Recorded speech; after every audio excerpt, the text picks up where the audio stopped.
Hello viewers, அடுத்து நாம பார்க்க போறது 9th மேத்ஸ் கணமொழி பயிற்சி 1.2ல third sum தான் பார்க்க போறோம். சம்ல என்ன கொடுத்திருக்காங்கன்றதை ஃபர்ஸ்ட் ரீட் பண்ணிக்கலாம். பின்வருவனவற்றுள் எவை சமான கணங்கள் அல்லது சமமற்ற கணங்கள் அல்லது சம கணங்கள் என கூறுக அப்படின்னு கொடுத்திருக்காங்க. எல்லா சம்லையுமே ரெண்டு கணங்கள் கொடுத்திருக்காங்க. அந்த ரெண்டு கணங்களும் சமான கணமா சமமற்ற கணமா சமகணமான்னு சொல்லணும். இப்போ சமான கணங்கள் அப்படின்னா என்ன அப்படின்னு பார்த்துட்டீங்கன்னா ரெண்டு கணங்கள் A B அப்படின்னு எடுத்துக்கிட்டோம்னா அதுல n of Aயும் n of Bயும் ஈக்குவலா இருந்தது அப்படின்னா அதை சமான கணங்கள் அப்படின்னு சொல்லுவாங்க. சம கணங்கள் அப்படின்னா என்னன்னா n of Aயும் n of B ஈக்குவலா இருக்கணும். அட் த சேம் டைம் அதுல உள்ள உறுப்புகள் எல்லாமே சமமா இருக்கணும். ரெண்டு கணங்களும் ஈக்குவலா A ஈக்குவல் டு B இருந்துச்சுன்னா அது சம கணங்கள் அப்படின்னு சொல்லுவாங்க. சமமற்ற கணங்கள்னா ரெண்டு கணங்களையும் வேற உறுப்புகள் நம்பர் ஆஃப் எலமெண்ட்ஸும் டிஃப்ரெண்டா இருக்கணும், உறுப்புகளும் டிஃப்ரெண்டா இருந்தது அப்படின்னு சொன்னா அது சமமற்ற கணங்கள் அப்படின்னு சொல்லுவாங்க. இப்போ என்னன்னு பார்த்துட்டோம். இப்போ சமுக்குள்ள போலாம். ஃபர்ஸ்ட் சம்ல A அப்படிங்கிற கணம் கொடுத்திருக்காங்க. ரெண்டுமே விவரித்தல் முறையில் கொடுத்திருக்காங்க. ஆங்கில உயிரெழுத்துக்களின் கணம் A அப்படிங்கிற கணத்தை இப்போ நாம எழுதணும் அப்படின்னு சொன்னா ஆங்கில உயிரெழுத்துக்களின் கணம் என்னவா AEIOU இது நமக்கு தெரியும். அதே மாதிரி B அப்படிங்கிற கணம் என்னவா கொடுத்திருக்காங்க அப்படின்னு பார்த்தீங்கன்னா வவ்வல் அப்படிங்கிற என்ற சொல்லில் உள்ள எழுத்துக்களின் கணம் VOWEL. இந்த மாதிரி நம்ம பட்டியல் முறையில் எழுதும்போது எந்த ஒரு உறுப்பும் ரிப்பீட் ஆகக்கூடாது, ஒன் டைம் மட்டும்தான் எழுதணும். இப்போ இதுக்கு n of A கால்குலேட் பண்ணோம் அப்படின்னு சொன்னால் நமக்கு என்ன கிடைக்கும்? 5 கிடைக்கும். 1 2 3 4 5. அதே மாதிரி n of B கால்குலேட் பண்ணோன்னா அதுவும் நமக்கு 5 கிடைக்குது. இப்போ n of Aயும் n of Bயும் என்னவா இருக்குது? ஈக்குவலாக இருக்குது. So n of A n of B ஈக்குவலாக இருந்தால் என்ன கணங்கள்? ஆனால் அதில் உள்ள உறுப்புகள் எல்லாமே நமக்கு டிஃப்ரெண்ட்டாக தான் இருக்குது. AEIOU அப்படின்னு இருக்கு. இங்கே U அப்படிங்கிற உறுப்புலாம் இங்கே இருக்குது, இங்கே இல்லை. இங்கே Wன்ற உறுப்பு இங்கே இருக்குது, இங்கே இல்லை. ஆனால் n of A n of B மட்டும் ஈக்குவலாக இருக்குது. ஆனால் A is not equal to B. So இது என்ன கணமாக இருக்க முடியும்? n of A n of Bயும் ஈக்குவலாக இருக்கும்போது சமான கணங்கள்.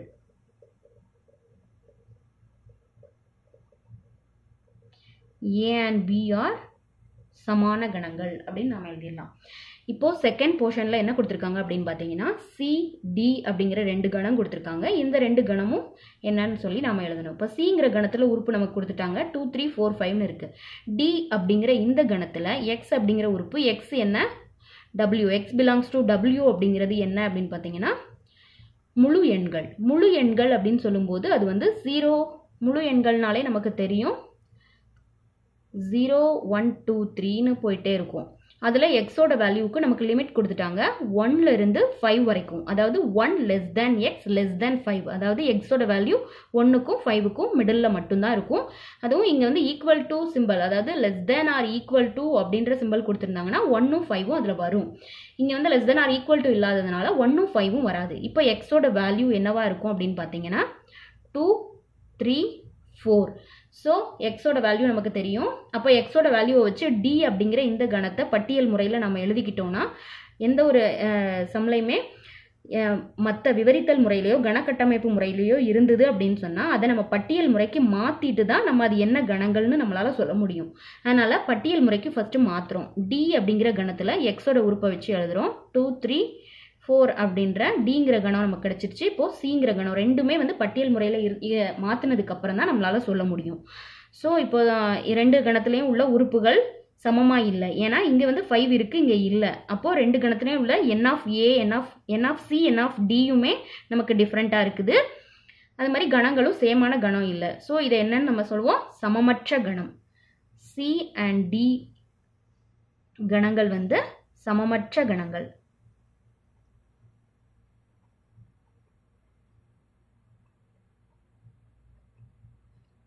D and C are சமமற்ற கணங்கள். அடுத்து நாம தேர்ட் ரோமன் லெட்டர்ல இருக்கிற இந்த சம்மை பார்க்கலாம். இந்த சம்ல Yங்கிற கணத்தை நமக்கு பட்டியல் முறையில் கொடுத்துட்டாங்க. ஆனால் X அப்படிங்கிற கணம் நமக்கு பட்டியல் முறையில் இல்லை. அது என்ன முறையில் இருக்குது அப்படின்னு பார்த்தீங்கன்னா கண கட்டமைப்பு முறையில் இருக்குது. இதை பட்டியல் முறைக்கு மாற்றிட்டோன்னா நமக்கு என்ன கணம்னு சொல்ல முடியும். இப்போ X அப்படிங்கிற கணம் என்ன கொடுத்துருக்காங்கன்னா X என்பது லைஃப் என்ற சொல்லில் உள்ள எழுத்துக்களின் கணம். அப்போ Xங்கிற கணத்தை நாம் எழுதிடலாம். LIFE அப்படின்னு சொல்லி நாம் எழுதிடலாம். இப்போது இந்த கணத்தில் எக்ஸ் ஒய்ங்கிற கணத்தில் உள்ள உறுப்புகளுடைய என் ஆஃப் ஒய் கால்குலேட் பண்ணோம் அப்படின்னு சொன்னால் 4 கிடைக்கும். என் ஆஃப் எக்ஸ் கால்குலேட் பண்ணோன்னா அதுவும் 4 தான் கிடைக்கும். இப்போ என் ஆஃப் ஒய்யும் என் ஆஃப் எக்ஸும் ஈக்குவலாக தான் இருக்குது. அட் த சேம் டைம் அதில் உள்ள உறுப்புகள் எல்லாம் சமமாக இருக்குதா அப்படின்னு சொல்லி பார்க்கணும். எல் ஐ எஃப் இ மாற்றி மாற்றி இருந்தாலும் இதில் இருக்கிற உறுப்புகள் தான் இங்கேயும் இருக்குது. அப்போ எக்ஸ் ஈக்குவல் டு ஒய்யாக இருக்குது. அப்போது எக்ஸ் அண்ட் ஒய் என்ன நமக்கு x and y are சமகணங்கள்.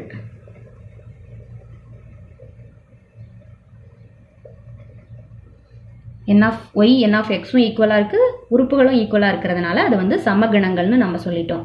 இப்போ 4th சம்ல என்ன கொடுத்திருக்காங்க அப்படின்னு பார்த்தீங்கன்னா g is equal to ன்னு சொல்லி ரெண்டு கணங்களுமே கண கட்டமைப்பு முறையில் கொடுத்துருக்காங்க. இதை நம்ம பட்டியல் முறைக்கு ரெண்டையுமே மாற்றணும். இப்போ x ஒரு பகா எண் அப்படின்னு கொடுத்துருக்காங்க.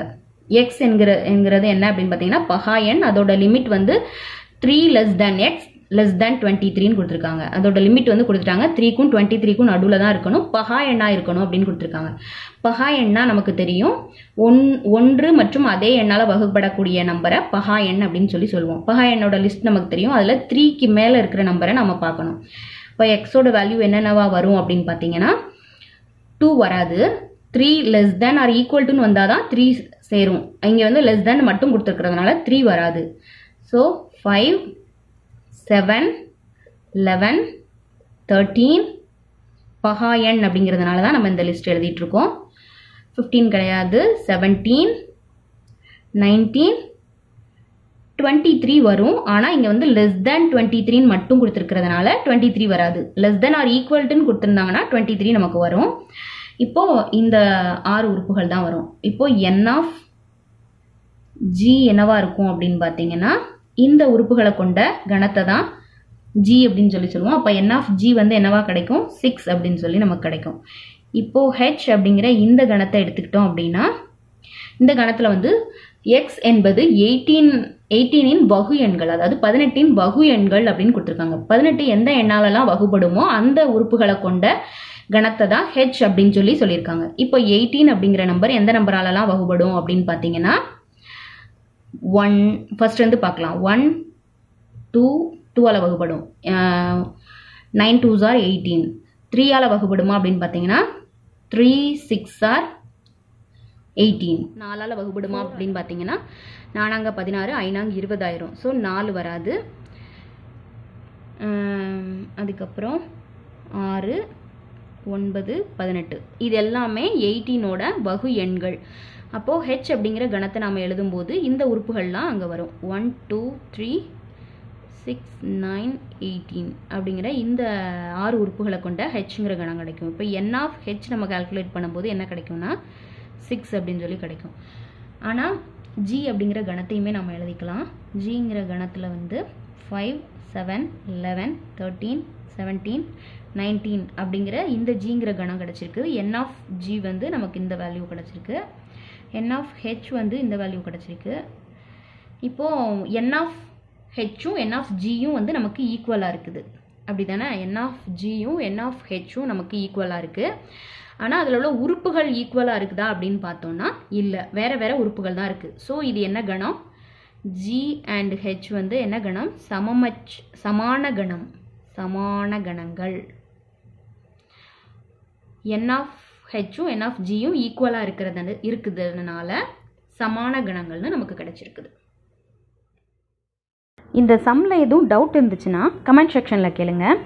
கணமொழி இன்ட்ரொடக்ஷன் பார்ட்டுக்கான வீடியோ லிங்க்கு இந்த வீடியோக்கான டிஸ்கிரிப்ஷன் பாக்ஸில் கொடுத்துருக்கேன். அதை பார்த்துட்டு இந்த எக்ஸசைஸ் சம்ஸை பார்த்தீங்கன்னா ரொம்பவே ஈஸியாக இருக்கும். இந்த வீடியோ உங்களுக்கு பிடிச்சிருந்துச்சுன்னா லைக் பண்ணுங்கள், உங்கள் ஃப்ரெண்ட்ஸ் எல்லாருக்கும் ஷேர் பண்ணுங்கள், மறக்காமல் சப்ஸ்கிரைப் பண்ணுங்கள்.